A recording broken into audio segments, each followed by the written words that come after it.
The miracle catch, now seen by millions. The camera set up in the baby's room, capturing it all. 35-year-old mom Tila Levy turns away for just a moment. 11-month-old Etan on the changing table. The baby begins to roll, every parent's fear, and then he tumbles over the edge. Out of nowhere, his older brother, 9-year-old Joseph, catches him.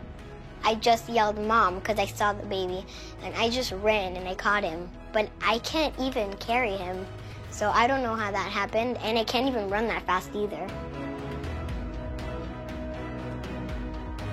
There's no doubt that TV can be educational, but teach a life-saving technique like the Heimlich? It's time to expand your minds. It was pretty scary because there was nobody else here, and I couldn't talk. I was just in shock. Amira Thornton was laying on the couch watching TV when she heard a strange noise from the kitchen. She was going like, waving her arms. Choking on a piece of sausage, Amira's mom couldn't breathe. I picked her up 3 times. Her tiny arms wrapped around her mom's waist.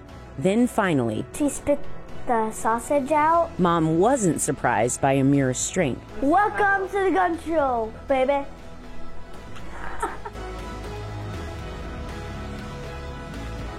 Allison Anderwald saw her mom at the bottom of the pool. Tracy Anderwald had suffered a seizure. Her daughter pulled her to the shallow end of the pool, got her head out of the water, and then ran for help. Mother and daughter are doing just fine.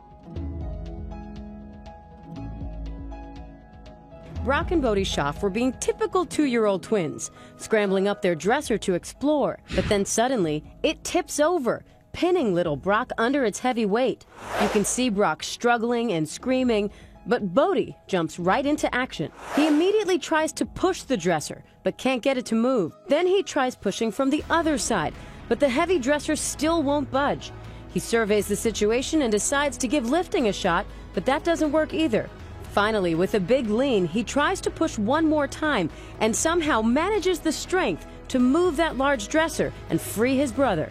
Check that out again. Many are now calling him a real-life mini super kid. Mom says as soon as she saw that video, she bolted the dresser to the wall to make sure it won't happen again. It happened so fast you can barely catch it. Line drive foul. But she did. Nice catch down there. Check it out again, the ball girl on the left and the catch. Just as that ball heads straight for a fan who was looking down. They said in the stands, likely on his phone, only looking up after the save. Online tonight, they're simply calling her Emily the Ball Girl, number 90, narrowly saving not only him, but that beer. Glass half full. And that ball was clocked at 108.7 miles per hour. Just listen to the crowd. The crowd is cheering. Catching it, handing it to the fan. So many reading her lips when she said to the fan, "I got you." 7th grader Jeremy Whitchick was sitting on the school bus when his moment came. Watch, he noticed the bus driver having trouble, beginning to pass out. So Jeremy ran up to grab the wheel, pulling the bus safely to the side of the road, then pulling the keys out. He looked like he was having a seizure or choking because he was going, making a weird noise. So I just went up, grabbed the wheel, turned it right, and then I just took the keys out of the ignition. He started CPR on the bus driver until an adult came aboard to take over. Jeremy is credited with saving his bus and the 15 kids on board. I am incredibly proud of Jeremy. Very. I always have been, but I'm especially so today. Larissa Taylor was at her mother-in-law's house with Leah and baby Lexi last Thursday. I was going to wash my daughter's bottle, and I blacked out after that, and I woke up to my mom shaking me, waking me up. She did not know she was diabetic. She also had no idea her little girl knew how to use the phone. I never taught her how to use the phone, so I have no clue how she picked it up. I'm assuming just by watching us. Leah's grandmother, Bobby Gonzalez, was on the other end of the phone call. It was Leah, and she said, "My mom fell down." And I said, "Well, let me talk to her." And I could hear that she put the phone close to Larissa, and I could hear, it was a lot of gurgling noises. And I said, "Let me talk to your mom." She said she won't wake up. Gonzalez then called 911 and rushed to the home. In a matter of minutes, they said, Larissa got to the hospital just in time. I can't imagine losing her. So Leah really came through for us that day. She's been wearing a towel around the house, calling herself a superhero because mommy's told her about it. So definitely she's my little superhero.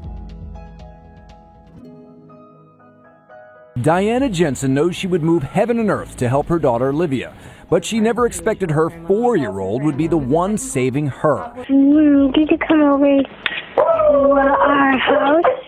Because my mommy can't speak. The frightening ordeal began when Jensen collapsed from her couch to the living room floor. Livia, amazingly calm and composed, called 911. The best description I can give is a 2x4 to the back of my head and my spine. Jensen, who has lupus, was suffering a severe seizure. Can you stand by mommy and tell me that if her stomach's going up and down, like she's breathing? Mommy, is your stomach going up and down? Yes. Is that mommy in the background? Yeah. Jensen, unable to speak, can only gesture. Mommy, what's wrong?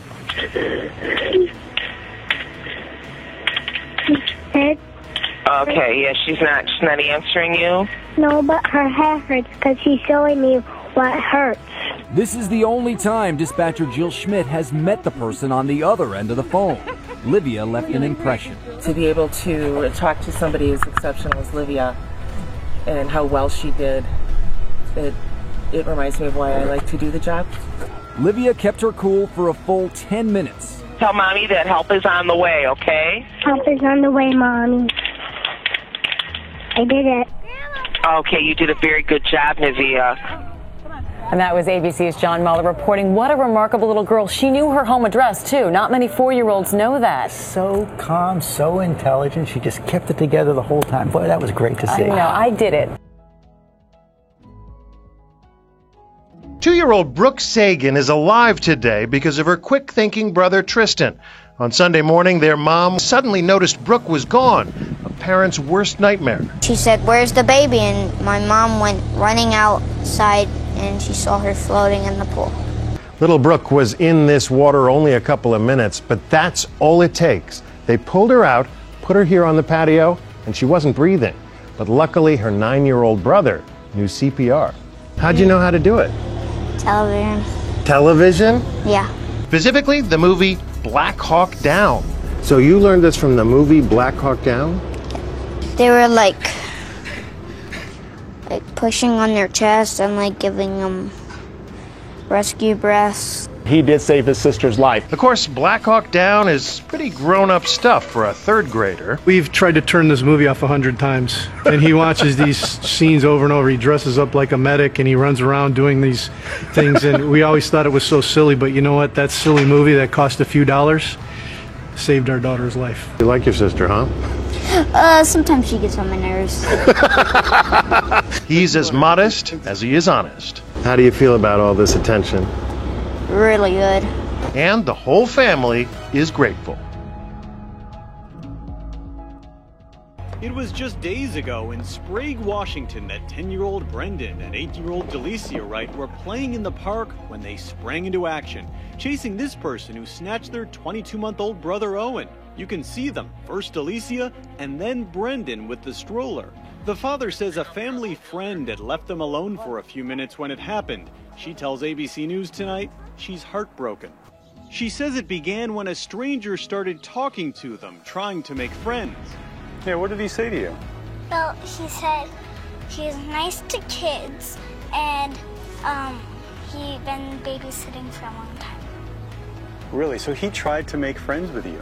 Yeah, but he lied to me. He did lie to you. The suspect dropped little Owen down the street after 2 teenagers joined in the chase when they saw the kids running after him. Late today, police announced they've made an arrest, a 15-year-old who lives nearby, charged with 2nd-degree kidnapping. But little Owen is home and doing fine thanks to his very brave brother and sister. Everyone hopes they'll have the courage to be a hero if the time comes, but no one really knows until the moment. And that includes kids, a rare and astonishing club made up of some of the most unlikely little lifesavers.